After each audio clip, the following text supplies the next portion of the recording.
అమూల్యమైనటువంటి ప్రాముఖ్యమైనటువంటి సంవాద విశ్రాంతి దినంలో నాతో పాటుగా సంఘటనగా ఈ స్థలంలో చేరినటువంటి ప్రతి ఒక్కరిని దేవుడు దీవించి ఆశీర్వదింపజేస్తున్నాడు.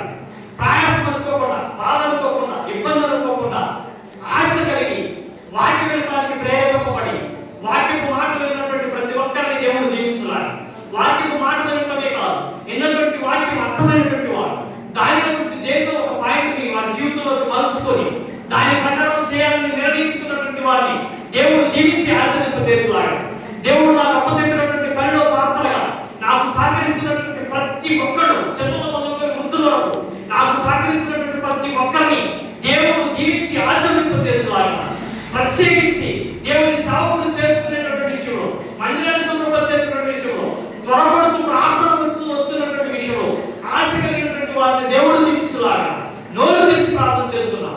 బలహీనత కలిగినటువంటి వారు, దూర ప్రాంతంలో ఉన్నటువంటి వారు, సంఘాన్ని ప్రేమించి సేవకులను ప్రేమించి ప్రార్థన వసతులు కోరుతున్నారు. వారు ఆసక్తిగా ప్రార్థన వసతులు కోరుతున్నారు. కాబట్టి నేను శ్రమ అనుకోకుండా, ఇబ్బంది అనుకోకుండా వారందరి కొరకు ప్రార్థన చేయడానికి, దూరంతో ప్రార్థన చేయడానికి దేవుడు నాకు ప్రేరేపించున్నాను. నేను ప్రార్థన కోరుతున్నటువంటి వారు ఎవరైతే ఉన్నారో, ఎవరి కొరకైతే నేను ప్రార్థన చేస్తున్నాను, వాళ్ళందరికీ స్వస్థతను కలిగించమని, వాళ్ళందరికీ మేలు జరిగి వాళ్ళందరూ దేవుని మందిరంలో చేరి సాక్షిగా ఉండాలి.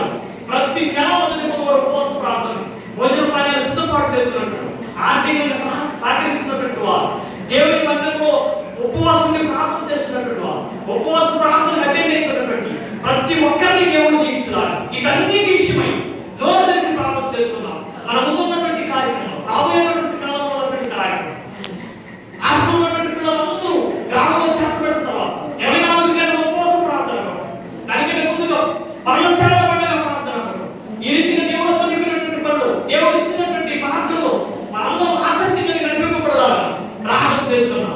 మహానగర పరిశుద్ధుడా, మమ్మల్ని మిగిలిగా ప్రేమిస్తున్న మా ప్రియమైన తండ్రి, నీ ఘనమైన శ్రేష్టమైన ఉన్నతమైన నామాన్ని బట్టి వందనములు, స్తుతులు, స్తోత్రాలు తెలియజేస్తున్నాం. నీ కృపలో, నీ దయలో, నీ ప్రేమలో మమ్మల్ని ఎంతవరకు రక్షించుకుంటూ, కాపాడుకుంటూ, ఆదరణ చేసుకుంటూ వస్తున్నటువంటి దేవుడు నీకు స్తోత్రాలు. మీరు చేస్తున్నటువంటి మేలుకై మేమేమి చిన్నది తీర్చలేము, కానీ ఈ రీతిగా ప్రార్థన జీవితం కలిగి, నీకు భయభక్తులు కలిగి, నీకు ఇష్టంగా నీ సన్నిధిలో, నీ మందిరంలో, నీ పాదాల దగ్గర బ్రతికేటువంటి భాగ్యాన్ని అనుగ్రహించినటువంటి దేవుడు నీకు స్తోత్రాలు తెలియజేస్తున్నా. నీ ఉచితమైనటువంటి కృప చేత వారికి క్షేమాన్ని అనుగ్రహిస్తున్నారు, ఆరోగ్యాన్ని అనుగ్రహిస్తున్నారు. తండ్రి, మీరు ఆనందంగా జీవించడానికి సోర్సెస్ మీరు ఏర్పాటు చేస్తున్నారు. ఈ భాగ్యాన్ని మీద పొందుకునేటువంటి భాగ్యాన్ని మేము కలిగి ఉన్నటువంటి విధానాన్ని బట్టి స్తోత్రాలు తెలియజేస్తున్నాం. నాతో పాటుగా ఈ స్థలంలో చేరినటువంటి ప్రతి ఒక్కరిని పేరు పేరు మనసులో దీవించండి. ఆశ కలిగి, ఆసక్తి కలిగి ప్రార్థన చేస్తున్నటువంటి కుటుంబాలు దీవించుకునేటువంటి భాగ్యం దయచేయండి. తండ్రి, ప్రత్యేకించి ఈ వాక్యపు మాటలు వింటున్నటువంటి వారు, ఈ వాక్యపు మాటలకు లోబడుతున్నటువంటి వారు, ఈ వాక్యపు మాటలు అంగీకరించి జీవిస్తున్నటువంటి ప్రతి వ్యక్తి దీవించుకునేటువంటి భాగ్యం దయచేయమని ప్రార్థన